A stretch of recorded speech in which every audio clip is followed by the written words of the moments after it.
Hi guys, this is Peter Verkamen. This is a test video just to see whether, basically whether you like this or not. I'm a foodie, right? I like to cook, I like to play with food, I like to investigate new food styles, and I found myself with a new challenge. And one of those challenges is that my wife's pregnant, which is good, but my wife's a very difficult eater. And she's toxoplasmose intolerant and stuff like that. And what I found is that, how should I say, you can go to the internet and you could start looking what you can't eat, but it never tells you what you can eat on a proper way and make proper recipes for this. So this is why I'm basically planning to play around and see if I can make some cool recipes. Following some science, I will be using things like my sous vide machine, as you can see over there. I'll be using vacuum sealing. I'll be freezing food, making sure it's safe but still good. And I'll walk you through this process and I'll make some recipes. Thanks. So for today's cook, we're just gonna make a pasta pesto, something that's a dish that my wife likes. But with some modifications to my standard recipe, I want to make something fresh, and I want to add some ingredients just to make sure for the pregnancy that she has the right building materials. So one of them is I'm making sure that I have cashew nuts, right? I'm going to grill them a little bit later, which I'll show. Because cashew nuts contains a lot of, I think it's calcium and a lot of vitamins and nutrients, and if you read any pregnancy details, you'll see that cashew nuts is actually recommended to have quite often. Basil, this is fresh basil. You have to be cautious with that, so you can only eat that with moderation, but it is good for pregnancy as long as you don't overdo it. Same goes for garlic, right? Garlic is a super antioxidant, a lot of vitamins, a lot of nutrition. I was lazy, so I did bought shallots pre-chopped. Normally I chop them myself, but I only had onions in, so I bought some pre-chopped. I like parsley, which is obviously, this is pre-chopped as well. Like I said, I was lazy today. Just to make sure that it's a lot of nutrition, it's washed, very important. If you build this yourself, the supermarket that sells these pre-done in Belgium washes them, so that's not a big problem.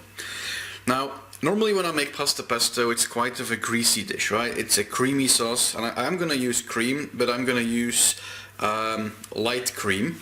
However, that is still obviously greasy. So normally I just make it with basil and I use some Parmesan cheese. Now you can use Parmesan cheese because this is used with boiled milk, so this is pasteurized and clean. And any mozzarella you use is also safe to use. And mozzarella contains a lot of calcium, which is very, very important because when you're pregnant, the bone, the child is consuming obviously your own calcium supply, aka your teeth and so on. And I'm going to add some prawns as proteins, just for fun. Now normally this is quite of a greasy dish, so I'm going to use a couple of tricks to make it a little bit less greasy and less heavy. Because obviously when you're pregnant you also need to make sure that you're not overdoing it on the, how should I say, on the grease and on the fat, because otherwise your stomach will bloat. The other thing which is important when you're pregnant is that you also get your iron supply. So I will add some spinach to my pesto. Keeps the same color, adds a lot of fibers and adds a lot of vegetables to it. One thing is important, and I'm not going to film myself washing everything. Everything you use, especially when you're pregnant, has to be pre-washed. That is very, very, very important. Okay, so the first thing we're going to do is I'm going to roast my cashew nuts so that they get a little bit of color, and that way the oils get out of it. And at the same time I'm going to start cooking the water for my pasta. Now I'm using fresh pasta, which only needs, let's say, 1 or 2 minutes to cook, which is good for my recipe. Now be very cautious here with the water. Only put salt in there for flavor, because we're actually going to use a part of the boiling water to cream up the sauce, because the pasta itself is going to give some flour, some things to the water, and we're going to use that to thicken the sauce a little bit. So that's why we have less cream, but still a consistent sauce. Okay, once my nuts are built, I'm going to put them aside. I'm going to let them cool a little bit, and at the same time I'm going to start frying my shallots a little bit. So I put some olive oil in the pan, not too much. So we try to make this not too heavy for the stomach. Don't want this food to come out again tonight, so just putting some shallots in here. Well, I can put all of them in there, and let them simmer until they have a glass-like consistency.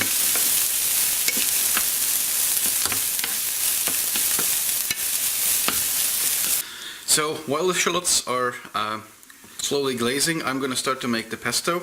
Now you can make this with a mortar. Well, I'm going to be honest, I also want to make recipes that are simple, so I'm actually going to try to make it in my blender and see what this gives. So we're going to start with putting my nuts in the blender. There we go. Just give them a quick stir.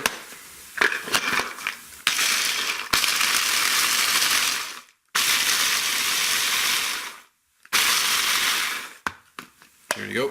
So we see they grind up nicely. Next thing I'm gonna add is some of my Parmesan cheese. This is actually not Parmesan, but something quite close to it. Let's just open this quickly. As you see, I'm just a hobbyist, right? I'm not one of these chefs that has everything ready. So just put maybe a little bit too much in here, but just put some of the cheese in there. Well, this might be a little bit too much, but we'll see where we go.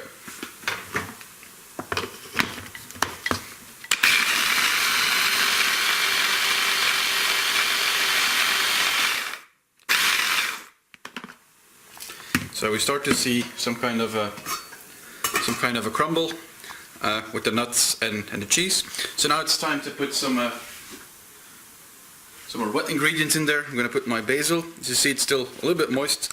I just washed it. Make sure every raw vegetable you use is washed.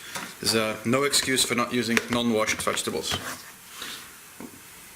And at the same time, just put the water down here for a second.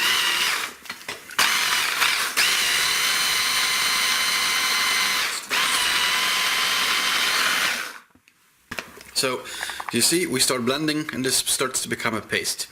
Now, next thing I'm going to do, slowly but surely, is start to add some of the spinach. So, again, it's wet because I just washed it. Make sure, like I said, wash everything.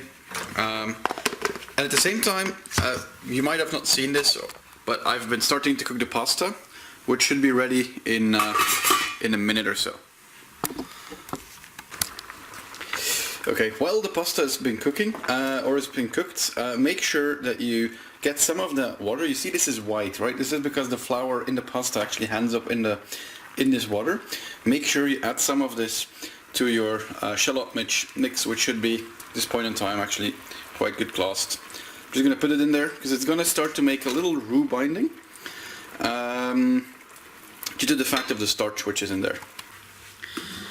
So okay, I started to get a paste. I did notice I'm kind of stuck with my blender here. So what I'm going to do is I'm going to put this in the pan. I just switched pans here, and I'm going to start cooking this a little bit with the water, and I'll add some cream here as well.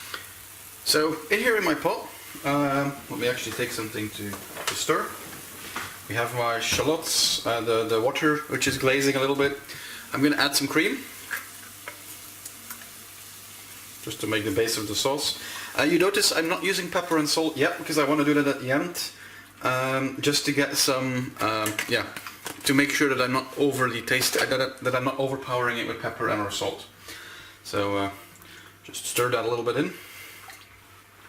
And what I'll start doing as well is start adding my pesto that I made so far, and I'll put the rest of my spinach, there's a little bit of spinach left, in here as well. So we're just gonna start cooking this until we have a a green-like sauce. And the advantage of adding this, the pasta water, is actually that it's more liquid and less cream. Because this is a reasonable amount of cream, but if you add some of that pasta liquid, you basically need less cream to get enough liquid to make this consistent. So next thing I'm going to add, while this is boiling, make sure the heat is not too high, is some garlic paste. You can use fresh garlic, but I'm lazy today. I want to make this a quick cook as well, so I'm just adding some garlic paste here. And this is the point of time when you start stirring. You can actually taste a little bit to see how much pepper and how much salt you should add here. It's starting to taste well. So what I'm going to do is just grind up some fresh pepper. There you go. Just add a little bit. And then I like to add this garlic salt, which I bought somewhere in the UK. Just a little bit of salt, just to make sure it has that punch of it. And that's basically the pesto sauce is done now. All I'm going to do now is put the pasta in and bake some prawns and make sure that we can serve this. So I'm going to start adding the pasta, which I earlier made. Put it in, stir it in slowly, make sure that it soaks up that sauce a little bit. Takes a minute or so before it gets in. Same time, I'm heating up my pan. I'll be drizzling a little bit of olive oil, and I'll just very shortly grill my prawns just to put them on top of the plate. Like I said, you don't need to do that if you're a vegetarian. So far you could change this to soya cream, and it would be a vegan recipe. But yeah, like I said, my wife didn't have too much proteins today, so I wanted to add some prawns in there just to make sure that she has the proper amount of proteins in. So now we're ready to plate this up. So what I'm going to do is just, we have my pasta sauce. Nice little plate, so I'm gonna scoop up a little bit of my pasta on the plate. Not too much, because you need to realize that when pregnant women are better to eat little portions, but a lot of them, than to eat a big portion here. The next thing I'm gonna do is just take some of my prawns. Here you go. 1, 2, and 3, and just take a little bit of that mozzarella cheese. My wife's in love with cheese on pasta, and this mozzarella cheese is very healthy, so just a small dose, not too much, quick pinch, and just for the extra punch of antioxidants, a little bit of parsley. Here you go. So this is a pregnancy friendly food, which is, in my opinion, looks good, right? So let me think what you think about this kind of videos. Is it interesting? It's not. This is the first one. This is probably gonna suck compared to the next ones that I'm gonna make, but at least it's a try. Thank you. This was Peter.